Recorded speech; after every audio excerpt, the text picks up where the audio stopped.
आज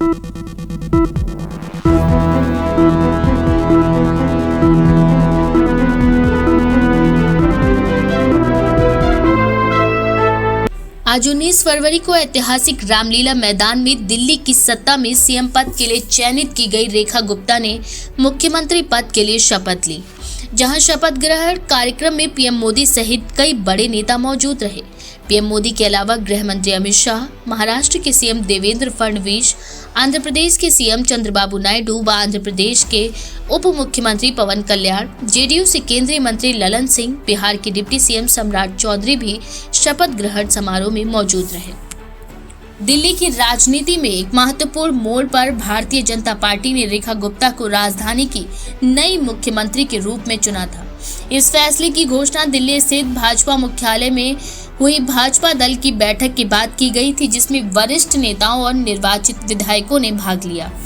उन्होंने पत्रकारों को संबोधित करते हुए कहा था कि दिल्ली के मुख्यमंत्री पद के लिए रेखा गुप्ता के नाम का प्रस्ताव पार्टी के वरिष्ठ नेताओं प्रवेश वर्मा, सतीश उपाध्याय और विजेंद्र गुप्ता ने रखा। इस प्रस्ताव को 9 विधायकों ने अनुमोदित किया। अब रेखा गुप्ता ने मुख्यमंत्री के रूप में नामित किए जाने के बाद अपनी प्रतिक्रिया देते हुए कहा था कि मैं प्रधानमंत्री नरेंद्र मोदी, भाजपा के राष्ट्रीय अध्यक्ष जेपी नड्डा, दिल्ली भाजपा अध्यक्ष वीरेंद्र सचदेवा, रविशंकर प्रसाद और सभी पार्टी कार्यकर्ताओं का आभार व्यक्त करती हूँ। इसके अलावा उन्होंने कहा कि मैं अपने सभी विधायकों का भी धन्यवाद अदा करती हूँ जिन्होंने मुझ पर भरोसा जताया। रेखा गुप्ता दिल्ली की चौथी महिला मुख्यमंत्री बन चुकी हैं। उनसे पहले सुषमा स्वराज, शीला दीक्षित और आतिशी इस पद पर रह चुकी हैं। सुषमा स्वराज 1998 में मुख्यमंत्री बनी थी, लेकिन उनका कार्यकाल कुछ महीनों तक ही सीमित रहा था। शीला दीक्षित ने 1998 से 2013 तक लगातार 3 कार्यकालों तक दिल्ली की बागडोर संभाली थी, जिससे वह दिल्ली की सबसे लंबे समय तक सेवा करने वाली मुख्यमंत्री बनी थी।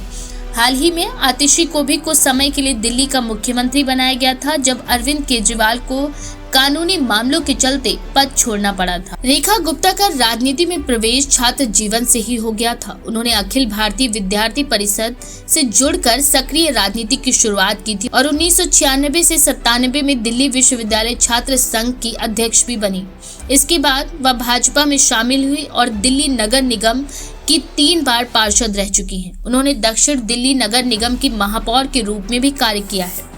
उनकी गहरी राजनीतिक सूझबूझ और प्रशासनिक क्षमताओं को देखते हुए भाजपा नेतृत्व ने उन्हें दिल्ली के मुख्यमंत्री पद के लिए चुना। पार्टी का मानना है कि उनके नेतृत्व में दिल्ली में भाजपा को मजबूती मिलेगी और राज्य की जनता को सुशासन मिलेगा। भाजपा का ये फैसला दिल्ली की राजनीतिक परिस्थितियों को देखते हुए बहुत महत्वपूर्ण माना जा रहा है। पिछले कुछ वर्षों से दिल्ली की सत्ता आम आदमी पार्टी के हाथों में थी, लेकिन अरविंद केजरीवाल सरकार पर भ्रष्टाचार के आरोप और कानूनी मामलों के कारण राजनीतिक अस्थिरता बनी हुई थी। भाजपा ने इस मौके का फायदा उठाते हुए दिल्ली में अपने नेतृत्व को मजबूत करने की दिशा में कदम बढ़ाया। रेखा गुप्ता के चयन को भाजपा की महिला सशक्तिकरण नीति और युवा नेतृत्व को आगे बढ़ाने की रणनीति के रूप में भी देखा जा रहा है। मुख्यमंत्री के रूप में रेखा गुप्ता को कई महत्वपूर्ण चुनौतियों का सामना करना पड़ेगा। दिल्ली में प्रदूषण, जल संकट, ट्रैफिक की समस्या और अनाधिकृत कॉलोनियों को नियमित करने जैसे मुद्दे जनता के लिए बेहद महत्वपूर्ण हैं। इसके अलावा केंद्र और दिल्ली सरकार के बीच अधिकारों को लेकर होने वाले विवादों को भी सुलझाने की जरूरत होगी। भाजपा का दावा है कि रेखा गुप्ता के नेतृत्व में दिल्ली में विकास की नई दिशा तय होगी और नागरिकों को बेहतर बुनियादी सुविधाएं मिलेंगी। अब देखना ये होगा कि वह इन चुनौतियों से कैसे निपटती हैं और अपनी सरकार को किस तरह से आगे बढ़ाती हैं।